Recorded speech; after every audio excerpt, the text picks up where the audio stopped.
Welcome to the live session produced by Revealing Genius. This is a facilitated executive roundtable with a live audience broadcast simultaneously on YouTube and LinkedIn. We are so happy that you are here. Our topic today is the power of purpose and why it's a brand leadership imperative to articulate purpose with conviction. Our speakers are backstage right now. We have three of them.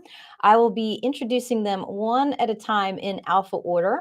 Then we'll dive right into the facilitated panel discussion. We will carve out time for questions toward the end. So go ahead and drop them into the chat when you think of them. We might not get to all of them, but we are going to answer them. So we are going to be providing a playbook after next week. You'll get the recording, you'll get the playbook. We'll curate it for you. And our wonderful production engineer and online event manager, Rebecca, is going to drop a link into the chat. So if you would like that playbook and the recording, just go ahead and sign up and we'll make sure that we get that to you. And then at the top of the hour, just a couple minutes before, we'll wrap up the session with one piece of game-changing advice from each of our panelists that I know you are going to like. So let's go ahead and meet them, shall we? Our first panelist is the president of Core Leadership Institute. You can find him at coreleader.com, a global development firm committed to waking up those who will wake up the many.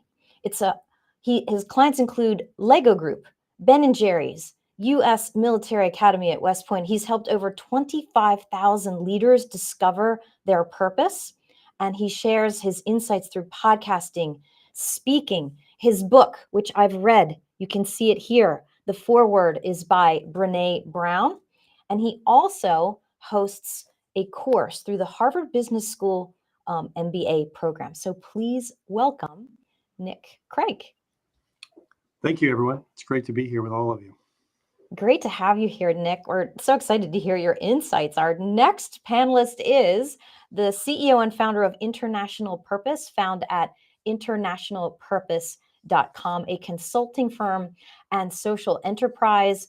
She leads global small business groups called PBCs, Purposeful Business Circles. She's trained government staff throughout the US and in Egypt, Afghanistan, and Nigeria. She's spoken at international conferences, and she is the author of Evolutionary Work. If you can see it here, I have this book is highlighted and dog-eared and underscored. The subtitle is Unleashing Your Potential in Extraordinary Times. Please welcome Patricia DiVecchio. Thank you, Mary. Really glad to be here. Very honored. Yeah, glad to have you. And our third panelist, last but certainly not least, you're going to love meeting him. He's a pioneer of the On Purpose movement and the two-word purpose tool found at on-purpose.me. That's on-purpose.me. He recently launched the Consultant Collaborative to help new entrepreneurs to thrive in practice. He is the author of 7 books on the subject of purpose. This is my absolute favorite. It is called The On Purpose Person. It's the very first one that I read by Kevin. He gifted it to me. He is also a prolific tennis player. Please welcome Kevin McCarthy. Thank you, Mary. It's good to be with such an esteemed panel. So thanks, oh my gosh. everybody.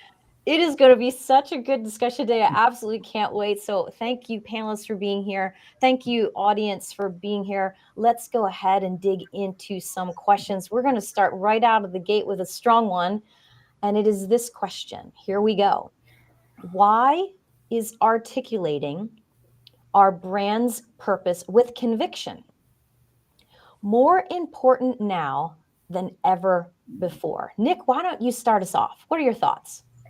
Yeah, from my perspective, the world that we live in purpose is about identity. And in a world in which many of the things that we associate with our identity, which are on the outside in, anything from institutions that we work for and other institutions that we believe in, as we watch them going through enormous change right now. The question then becomes is where do you find solid ground? Mm. That's an inside out journey. And most of us, usually it's other people telling us who we should be. So the question then becomes is where do you find the unique gift of who you are that is only yours? And for me, that's purpose.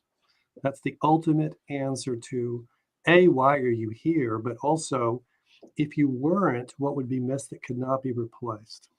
And when you know that, it gives you a deep sense of clarity as to what you want to bring to the current reality we live in.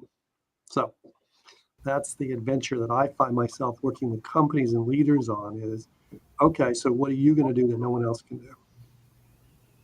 Well said. What are you going to do that no one else can do? Thank you. Thank you, Nick, for leading us off. Patricia, what are your thoughts?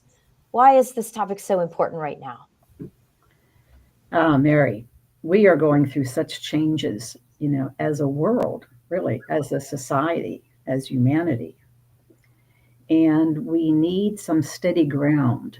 We need an internal foundation. I always say if you don't have that internal foundation, the winds of change will blow you over. And that's so true today. So true today. We need to know ourselves better than we ever have, I believe. To live in this world where every day is different. Every day is different. And we need some stability, some confidence and courage in ourselves and what our purpose is. I believe everyone has a purpose.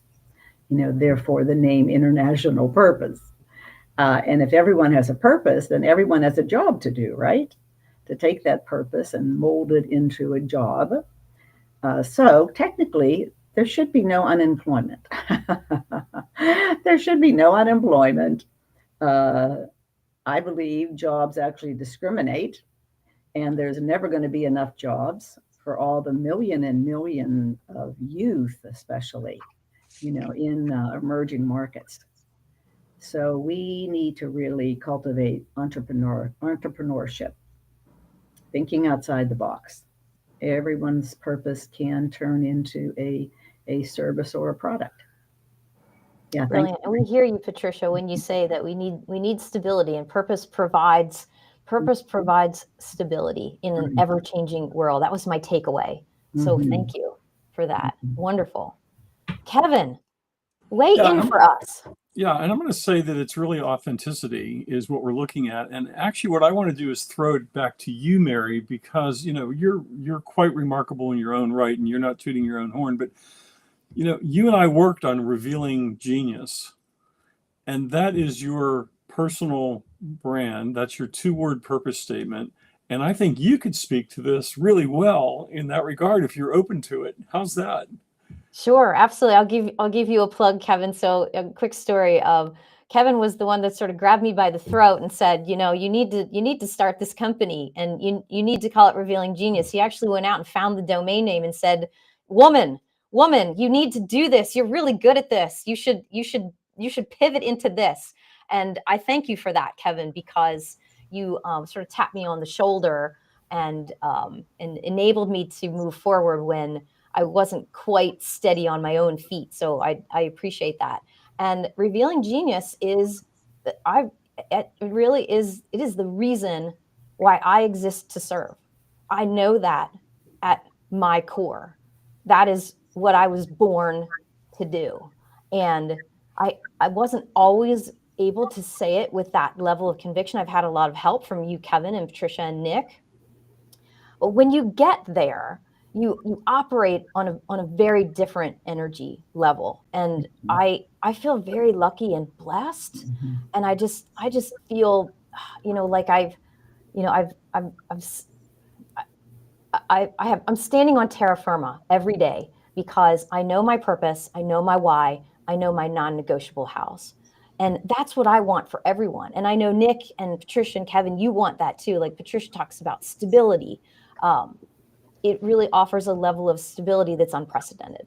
So thank you, Kevin. I was totally unprepared to answer that question, but Great job. I do owe you for really for that a little more than a nudge to move in that direction. Thank you.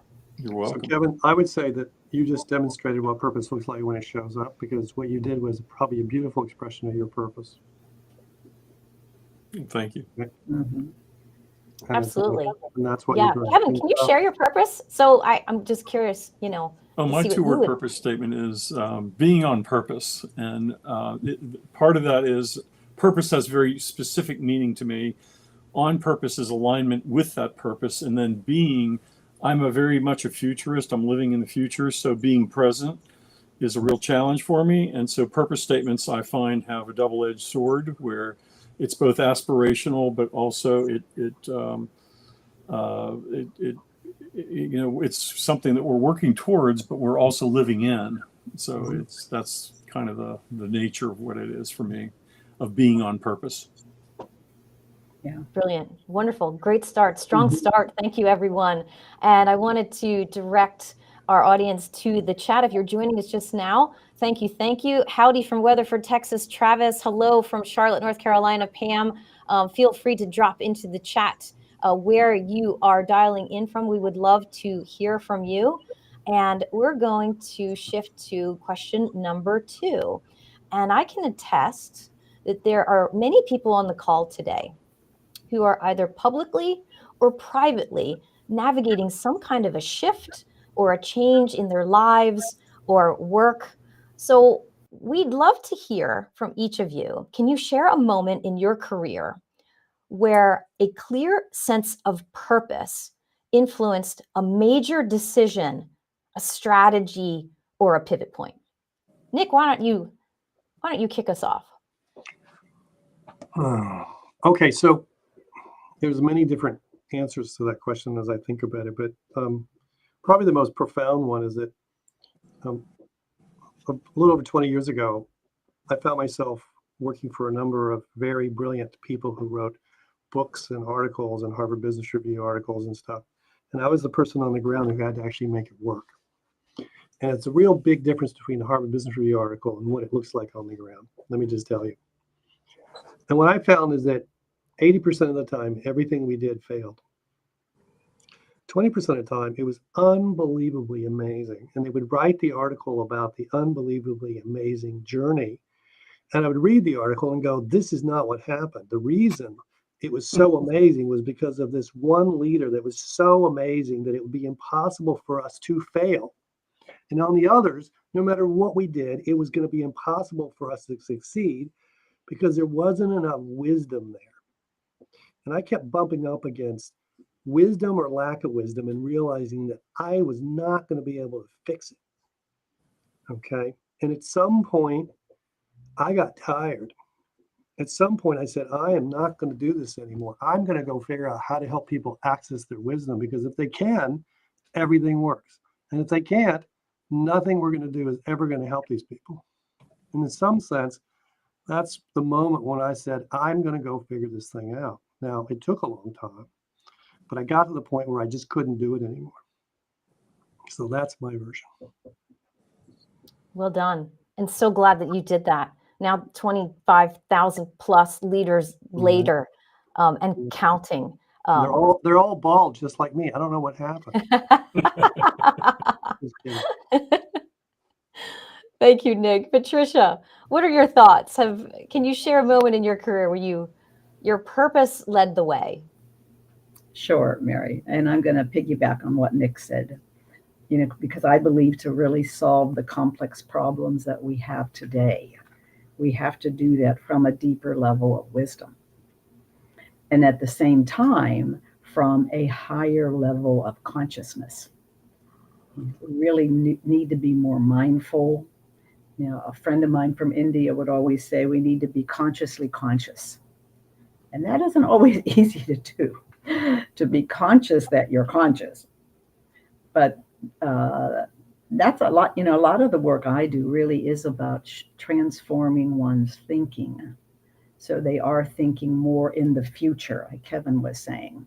They're thinking more at a higher level, beyond the norm.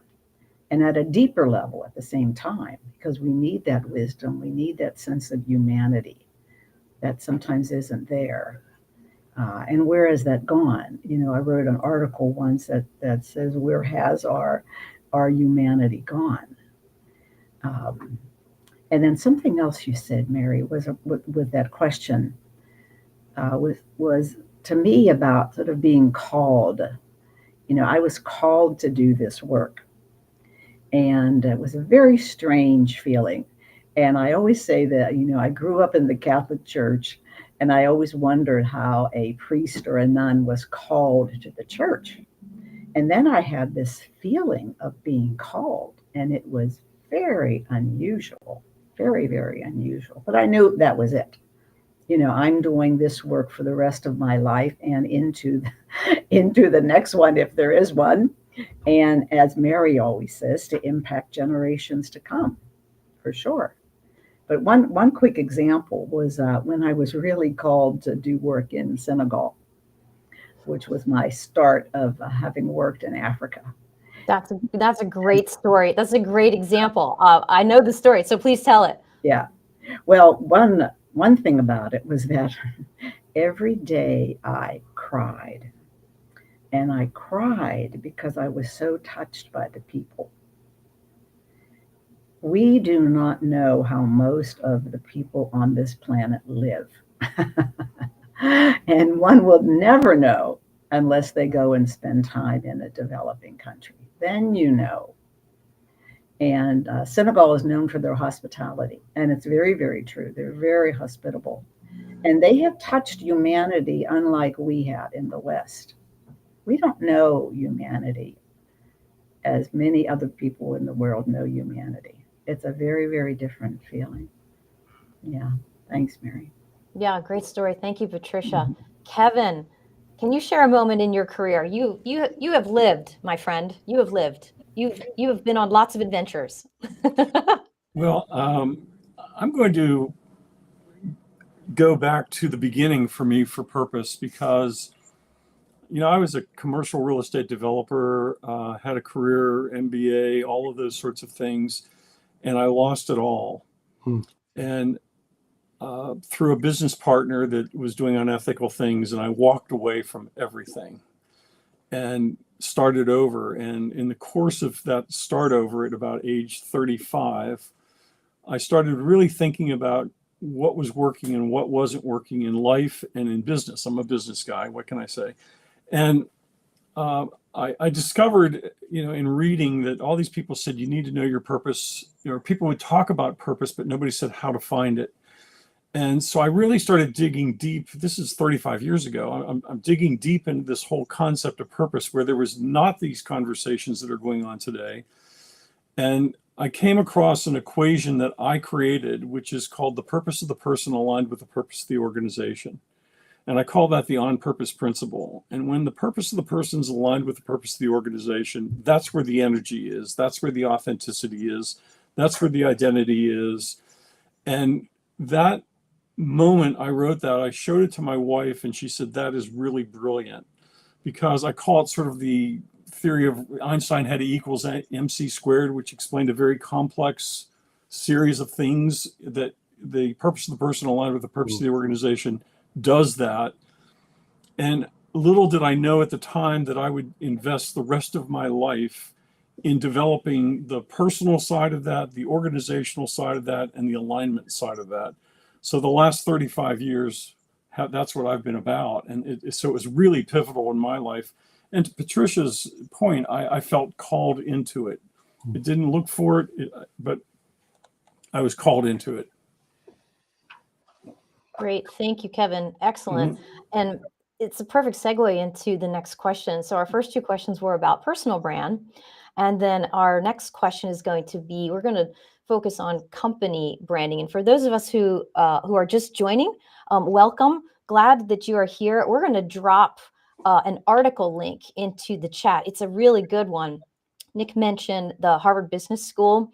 There's an article called How to Find a Greater Sense of Purpose at Work. And I'll share the gist.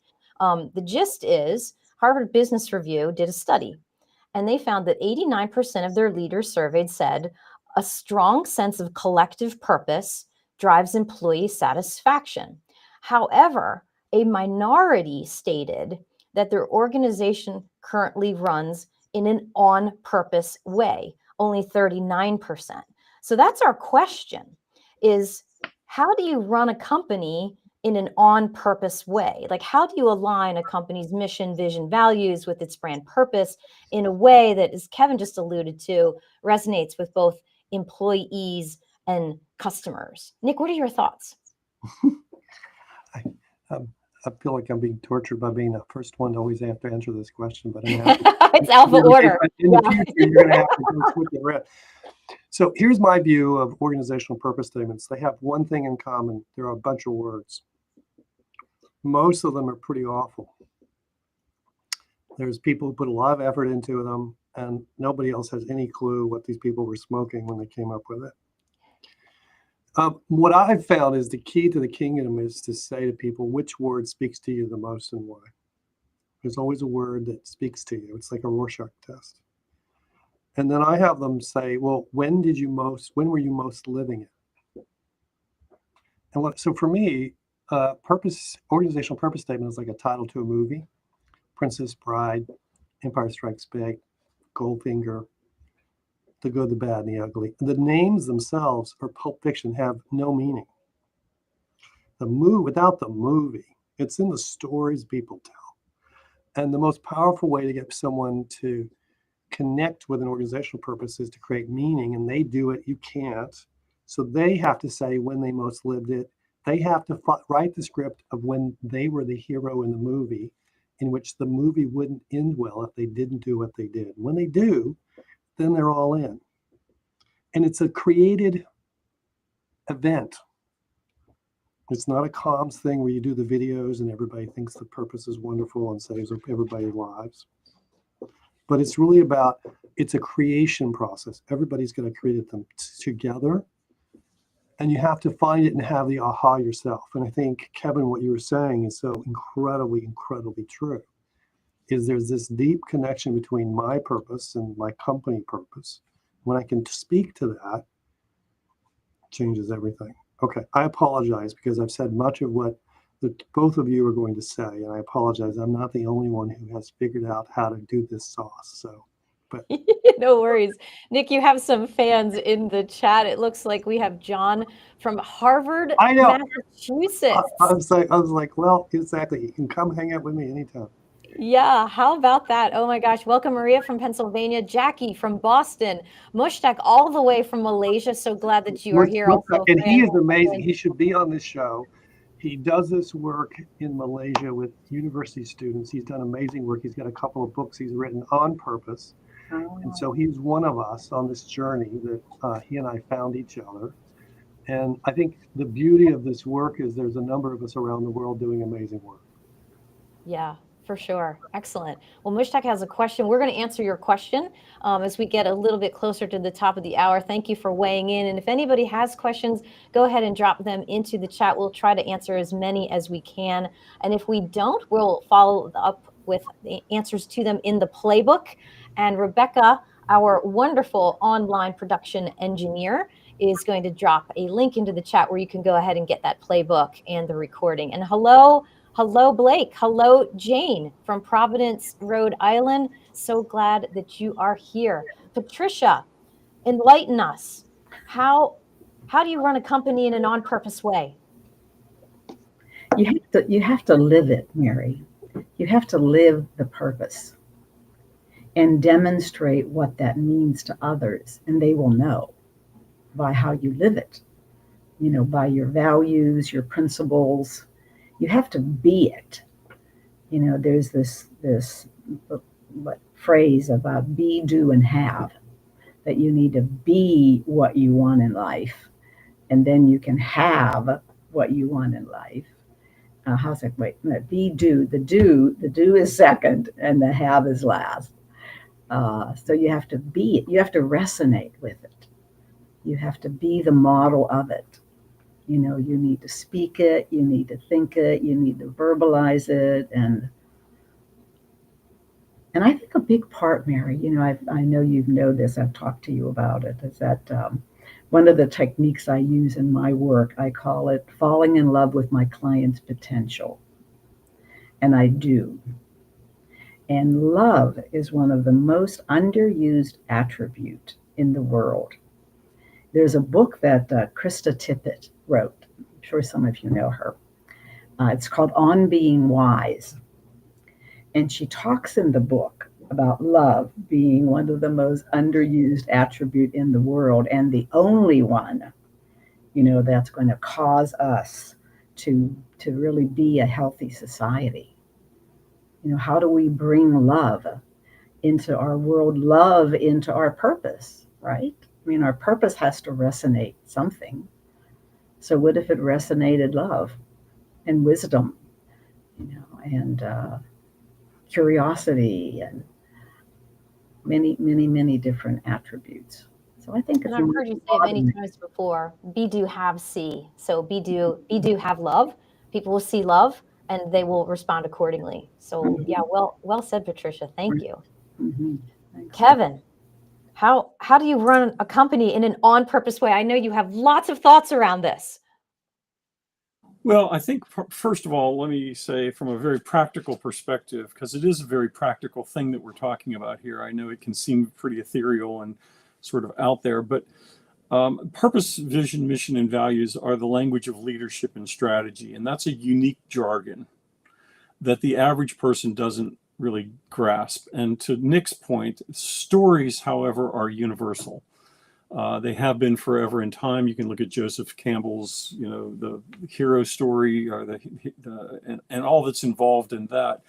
So what I found and what I have attempted to do with clients is in introducing these concepts of purpose, vision, mission, and values and creating alignments, what I found is first, if you can help individuals in the organization articulate their purpose, vision, mission, and values personally, that takes an investment, but now they understand the jargon and they're experiencing it in their own lives. Therefore, whenever the company starts to talk about purpose, vision, mission, and values, their specific purpose, vision, mission, and values, it has a better chance to land because the concepts are understood. The reason a lot of times the stuff that, and I think Nick's exactly right, we write all these words and they go off and nobody understands them, is because they don't have the grounding to grasp what's going on. They have the capability, but nobody's ever really taught them.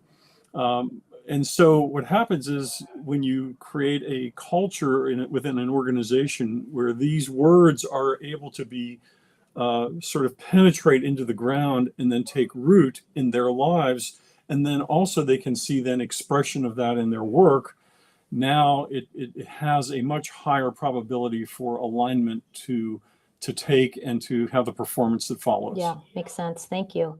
Excellent. We've got questions that are filling up into the chat. Hello, Kim from the DC area. If you have any questions for Nick or for Patricia or for Kevin, go ahead and drop them into the chat. We will try to answer as many as we possibly can.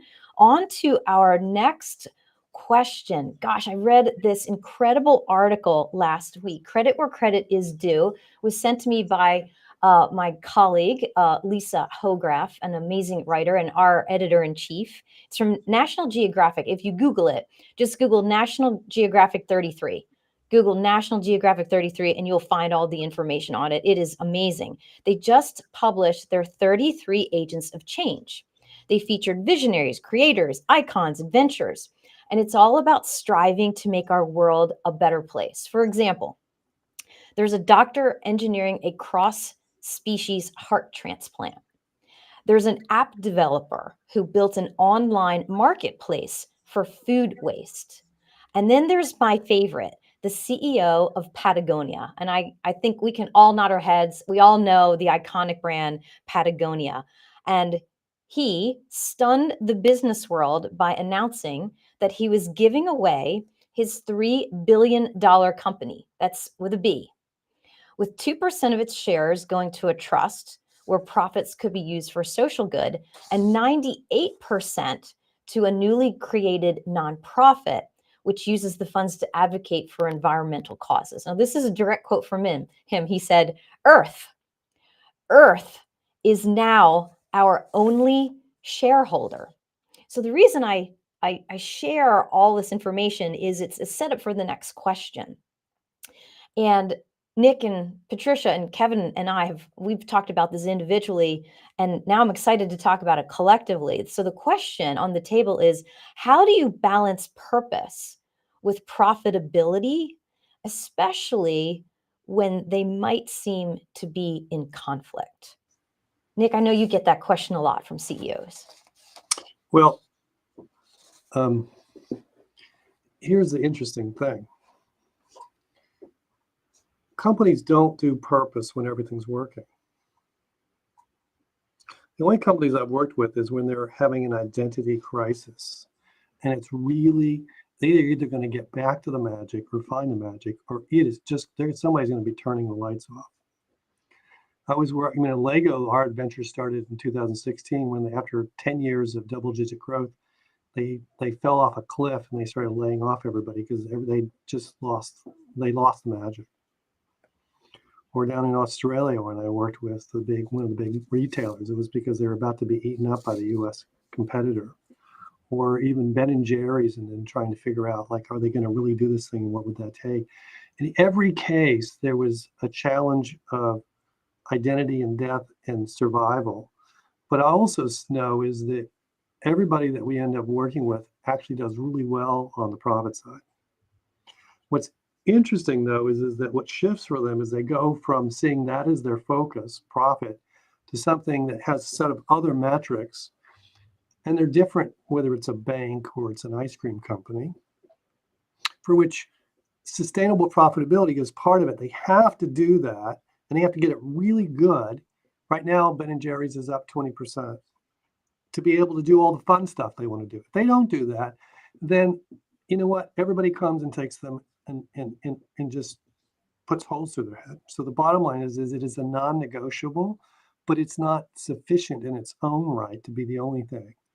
There's a social activism and all the other things that get done, that get measured, that become what it is that at the end of the day you feel proud of. And yes, the numbers end up working out really, really well.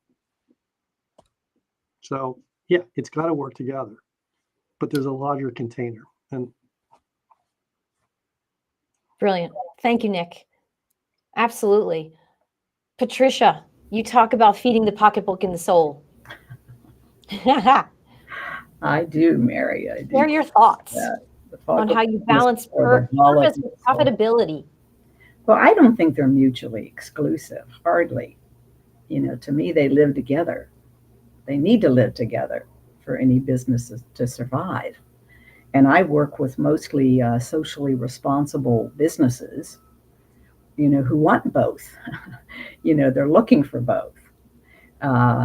And to me, I work with a lot of small businesses. I believe small business is really the way of the future. The small businesses are those that can change on a dime. The larger businesses are like that, very large tanker out there in the sea that takes forever to change. You see a lot of that here in Washington, D.C. Change is a long time venture, to be honest. So I like those very malleable small businesses, who have control over their destiny, and they can say, this is what I want to do, this is what I don't want to do, and everyone is of purpose. And they don't always join, our groups, our purposeful business circle that Mary's a part of, as socially responsible in their mind, their playbook. But they become that. They become that over time as we work together. I love working with my clients. I really do love working with them because I can see their commitment. Commitment's another piece of this, Mary, that purpose and profit there has to be a commitment, and a commitment to oneself, to one's work, to the people that they're impacting, and back to that, for generations to come. And we need more of that. I as Kevin was saying, my purpose first came to me many, many, many years ago. And I was sitting at a workshop at a place called what's it called? It's on the Hudson, Omega Institute for Holistic Studies. I was sitting there in a workshop, and what came to me was that my work was about transforming the way we do work and business to a more humanistic and holistic model. I've had that as my purpose ever since. I'm about creating a new paradigm of work, a paradigm of work that starts inside all of us, because we do all have a purpose. We are all a composite of unique skills and talents. And we can take that and mold it into a service or a product that meets a deeper need in the marketplace that feeds our pocketbook and soul. That's what I work with my clients on. Because there never, ever, ever, ever, I think I already said this, going to be enough jobs. I did already say this. For the millions, maybe billions of youth in our world. So we need a new model. We need a new mindset. We need, a change. Great. Thank you, Patricia. Thank you, Nick. Kevin, share your thoughts on conscious capitalism, being commercially conscious. Well, of course, I've got this book, Chief Leadership Officer, which is basically saying that the CEO system under which we've all grown up is obsolete and increasingly becoming toxic. And that in that book, I talk about the fact of the triple bottom line of what I call purpose, people, and profit. And I agree with Nick. Most of my clients are looking for profit. And that's what the CEO system did, is it put profit first, where the triple bottom line of purpose, people, and profit is basically not only is each one individually important, but they are actually related. That purpose precedes people, people precede profit. And what happens is if you reverse the order or you take them out of order, now they're in conflict. And that's the challenge, I think, is what happens when I try to explain it to my clients, why they're out of whack, if you will. And it's something that they're just blind to because we've all grown up in the CEO system, which rewards shareholder value. Your bonus is tied to that. Everything is tied to the profit number, but you don't understand that the profit is an outcome of the purpose, which is manifest through people. Well said. Wonderful. And I've read Chief Leadership Officer as well. It's a wonderful book by Kevin McCarthy. All right. So we do have time to address the future, adapting to change and the future of purpose and the intersection of brand. So anxious to hear from Nick and Patricia and Kevin about who's doing it right. What industries or sectors or companies or individuals do you believe are currently leading the way in on-purpose leadership? And what can we learn from them? And I know all three of you have some amazing examples that you can pull from your existing client base. Nick, what are your thoughts? I'm not answering this question first. I want Kevin to go first. Kevin first. Okay, there we go. We're going back. We'll reverse around the horn. Exactly. I'm going to actually, I'm struggling with this one, frankly, to give a good answer in terms of saying, here's who's doing it right. Part of it is that, there are a lot of, I think, mid-market companies that you can point to. But I try to look at the Fortune 500, and I think some of this I'm going to lay at the feet of the ESG movement, which hijacked purpose, in my opinion, in a way that distracted people from what the purity of purpose, if you will. And so as a result, I hate to be sort of the skeptic here, if you will, about all of those sorts of things. I'm struggling to come up with an answer of some companies that are really doing it right. So maybe I'll turn it over to Patricia. Yeah, and it then could be an Nick, how's industry, that? it could be an individual. We're for the audience sake, we're looking for models that we can emulate. Yeah, thank you, Patricia. What are your thoughts? Well, I think like Kevin, that's a hard one, Mary. I don't think there is a right or wrong or, for any of this. because I think there are pieces of what I might be doing right. I don't think there's a whole organization that is per se doing it right.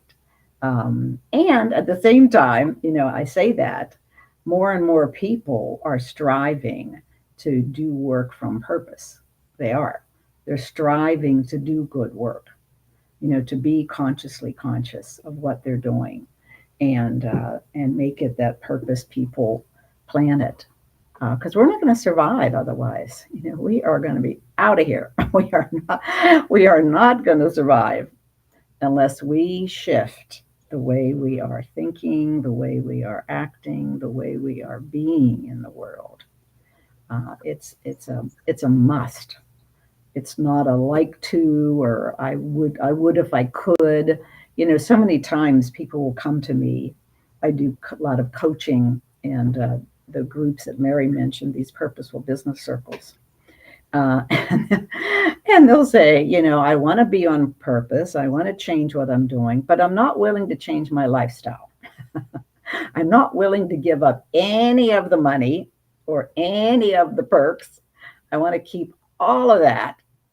And I want to be totally on purpose. Well, sometimes that doesn't jive. It really doesn't jive.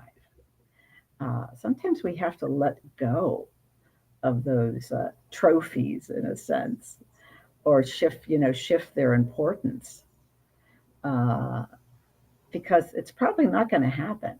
You're probably not going to be able to create a socially responsible business and at the same time keep a hold of all of the perks that you have had, and live in your McMansion house and have your 2-3 cars, and yeah. Again, I sort of go back to Mary, really looking at we are a small speck of the total people in this world. We do not get it. We don't get that we are the ones that have to change. I've heard, Africa being called a developing country. Heck no, it's not a developing country. It is the first country that had people, human beings on this planet, and we are here because of them, and we call them a developing country. I think that's insulting. And we've been there along with many other Western countries and monopolized them. Created colonies. That codependency model is everywhere, and it's not healthy. It's not gonna last. I sort of talked around that one, Mary. Yeah, no worries, no worries. Thank you. What I heard you say was you made a very strong stand. I mean, you basically said we must be on purpose. Period. Yeah. Like you took a stand. That was my takeaway. And Mushtaq is saying in the chat that he loves the fact that we are struggling to find examples because this is truly tough stuff. It is humanity's ultimate frontier. So with that segue, Nick, what are your thoughts? We're dying to hear from you. I've been tortured with a lot of good examples and experiences. I don't know why. Tortured. So Lego Group, their purpose is to create the builders of tomorrow. And you know what? They do a really good job. If you go to the Lego Museum in Billund, it is the most amazing expression of purpose you will ever see in your life. It is unbelievable. And when you go into headquarters, they have their purpose statement all over the place. They have their values all over. They have a place where everybody can go and meditate in the afternoon. I mean, it is totally, they have their own hotel inside the building and their own play center for adults in the building. I mean, 100%. And their performance, they are in a declining market, and they are kicking Mattel and Hasbro's lot to death. And the others can't figure this thing out. And they are doing this thing. And they are it is a hard place to work. People say to me, you know what? I had a lot more fun when I didn't work here. It's a very serious place to be. But boy, do they have purpose. Another one on the other side of the world is, oh my God, bankers. There's a bank called DBS, Development Bank of Singapore.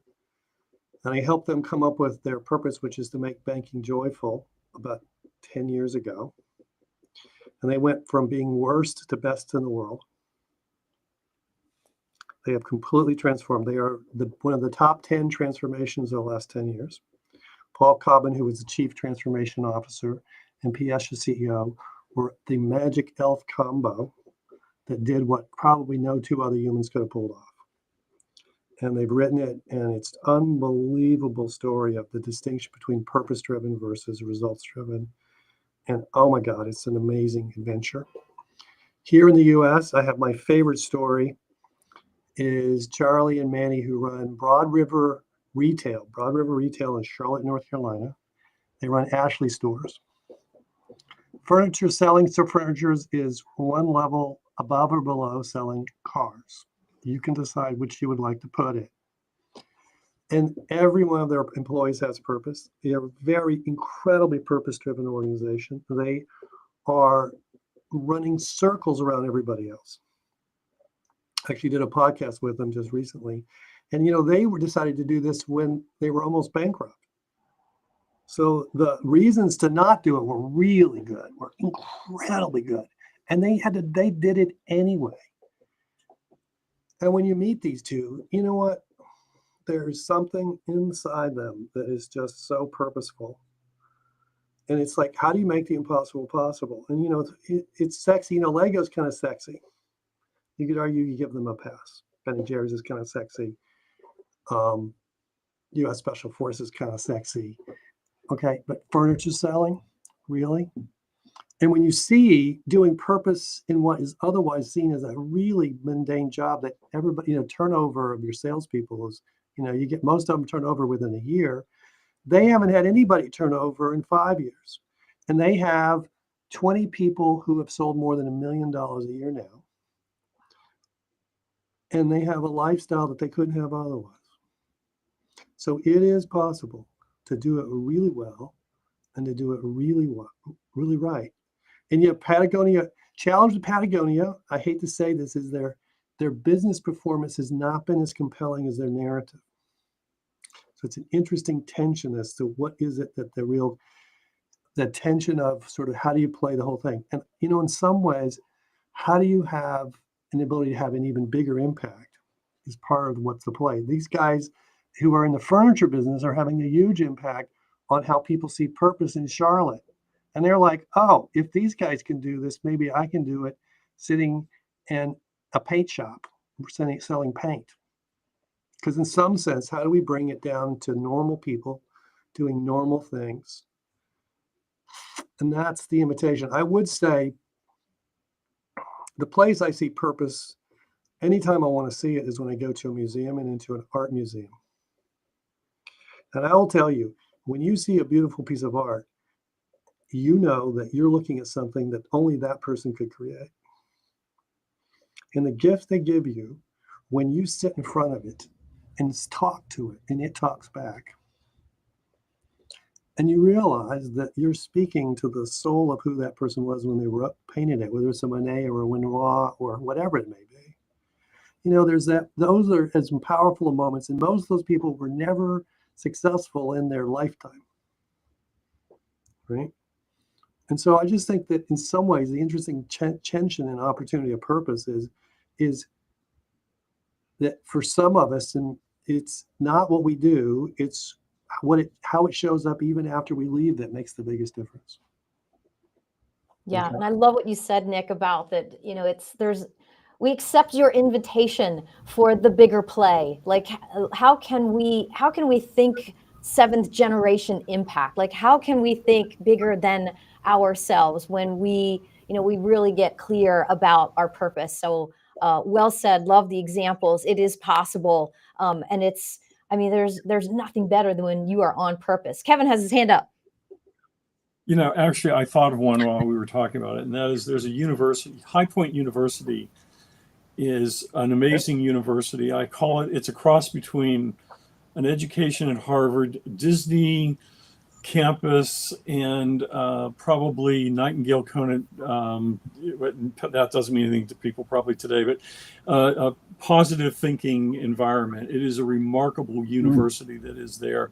And the president, Nido Quabain, is just a remarkable leader who has instilled things in that university. They have, for instance, in the student cafeteria, they have a half of a fuselage of an airplane with first class seats.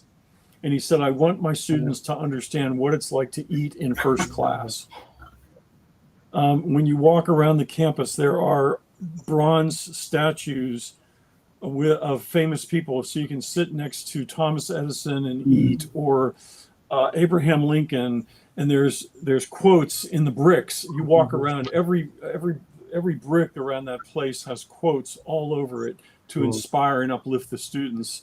They have a restaurant on campus that is a 5-star restaurant, steakhouse, that students have on their meal plan, and the faculty are waiters who teach them how to have proper manners when they eat, which fork to use. That they teach them all. They teach them what to do with the phone. Because they teach them not to bring the phone in. Right. Even better. If you're caught with a phone in there, they take it from you. I mean, it's Yeah. remarkable. They're preparing them for life as opposed to just an education. One thing I do need to say, just as Sounds great, a Kevin. correction. At the beginning, Mary, you said that I work at Harvard Business School teaching, and I want to correct that. The truth is that there was a point on the journey where I had to make a really hard choice as to whether I wanted to do something like that, or whether I wanted to work with these corporate companies where I went in long and went in deep.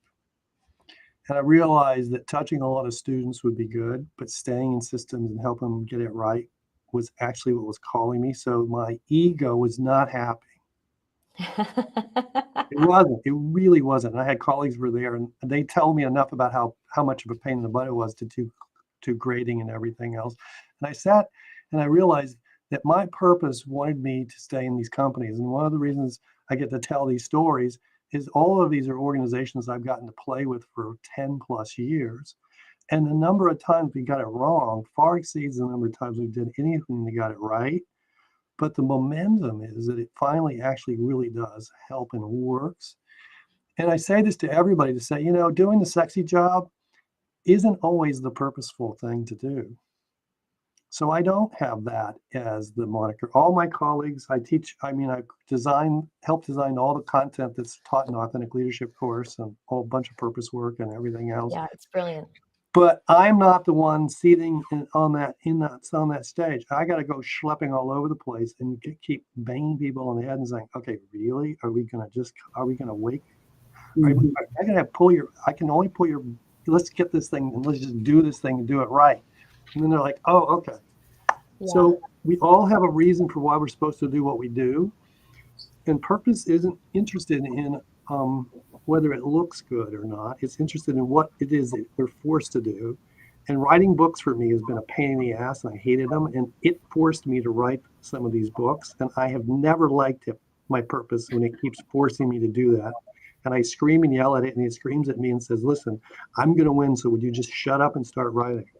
Right. I'm glad you wrote it because I love your book, Nick. Crucible Stories is a great chapter, by the way. Crucible Stories Leading from Purpose. And we're coming up at the top of the hour here. I want to make sure that we get some questions in from the audience. Thank you, Nick and Patricia and Kevin. Let's see. I promised Mushtaq that we would address one of his questions. Oh, this is a great one. How can we start a purpose revolution to make sure that everyone has the opportunity to discover and mobilize their purpose? Nick is like, oh my gosh, what a great one. So Patricia, you want to take that first one? I was going to say one person at a time, Mary, right? Yeah. You start up, but I wanted to say something relative to that last conversation, was that having a purpose and working your purpose is not easy. It really is not. It's not the easy road down. It's a hard road.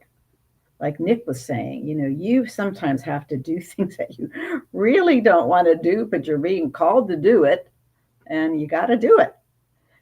You learn a lot. You learn a heck of a lot when you're working on purpose, about yourself, that is. True. I echo that. Yeah, it gives you a sense of agency and constitution that you feel deeply rooted. Doesn't mean it's easy. Right. Doesn't mean it's smooth. Yeah. Nick, Kevin, any thoughts on Mushtaq's question. Wonderful question. How can we start a purpose revolution to make sure everyone has the opportunity to discover and mobilize their purpose? Kevin, go for it. Well, I think you start where you are.